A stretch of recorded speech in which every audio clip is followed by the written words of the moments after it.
Bai, Valentin, hirugarren galdera. Zure esku egongo balitz, ez, eta politikaren ondoan egongo bazina, edo orlazio zuzenean, zer proposatu edo zer aldatuko zenuke okelaren subsektorearen bai komerzializazioan, mezuetan, zer aldatuko zenuke, Valentin? Bueno, neko, ez diak aldera oso erreza egiten. Bai, badakit, baina horretik egiten di. Zatik, nik uste saiakera asko egin direla, eta saiakera horiek, emaitzak, nik uste behar dan bezalako emaitzak ez direla ematen ari, ez? Lehen esaten dizuen, top 10 kooperatiba gaur egunean egiteak, zerbait berak adierazten du, egin beharrak izateak adierazten du. Hori zerra, top 10 zaretelako edo bestela degizena, degez? Top 10. Gera 100 basarretar pasatxu, 100-dik gora basarretar, baino izena hola erabaki zen, top 10 izatea. Eta orduan, gauza asko nik uste ondo egin direla. Ni inoiz ez naiz izan, esaten dena, egin den guztia gaizki eginda, eta hau egin behar dira, dena ondo, egoera on baten egoteko, ez. Oso zaila da. Herrialde industrial batetik gatoz, eta nekazaritzaren eta haragi munduaren joku zelaian, ez da erreza gauden herrian, eta gauden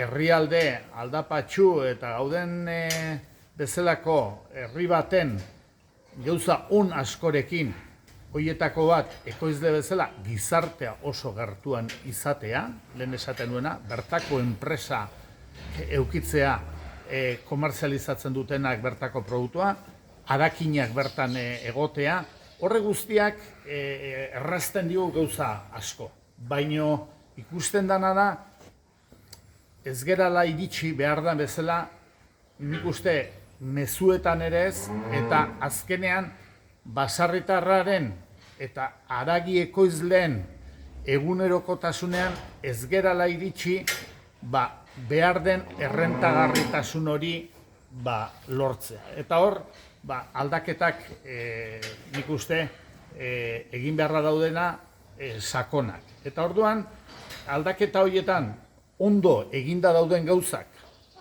eutsi behartzaile, diagnostikoak egin behar dira eta identifikatu behar dira zer dauden gaizki, eta gaizki dauden horiek, identifikatzen dien horiek taldean, hortarako nioen adituagoak daude egunerokotasunean, bai elkartetako buru, sindikatotako partaideak eta sindikatotako liberatuak, teknikariak, lehendakariak, administrazioko agintariak, nik uste identifikatu behar dituztela ze puntu. Nik bat oso garbi ikusten dudana da, lehen esaten nuen bezala, ekoizle eta ekoizteko mailan ere hobetu behar degula, zatik beste estremoan hor eukiko ditugu haragi artifiziala eta hamburguesa artifizialak eta sintetikoak horri izango ditugu, eta nik uste Euskal Herriko ekoizle mailan behar gerela beste puntara, ez? Egitea ahalik eta kalidadeik handiena.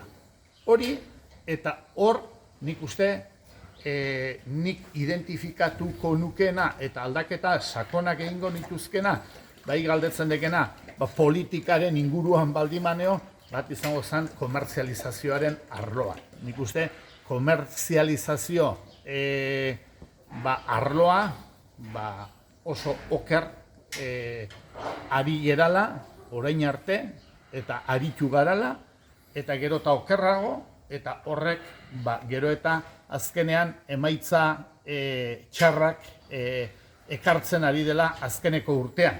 Hori da, ikasle batek ezpadu lanik egiten eta ezpada behar da bezala lanik egiten, suspenso asko ateratzen ditu, eta nik uste momentu honetan guk Euskal Herri barrenean eta EAren Euskadi barrenean komertzializazioaren barrenean gauzak oso okerra egin direla. Eta azken urteetan okertzen ari direla, eta bereziki esango nuke azkeneko urte eta erdian gauzak oraindik eta gehiago okertu direla. Hori izango litzateke bat, gero, benetan nire burua ere ez dago, esango genduke, egunero politikaren barrenean ze egingo nuke, baina orokorrean ikusten ditudan gauzak dira horiek identifikatu benetan, eta identifikatzen dien horiek, nolabaitean, komertzializazio arloa aipatzen duen bezala, horietan benetan sakondu,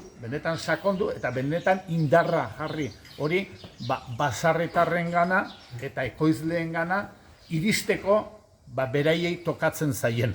Zati, azkenean, nik askotan erabili duan hitz bada, haragiaren,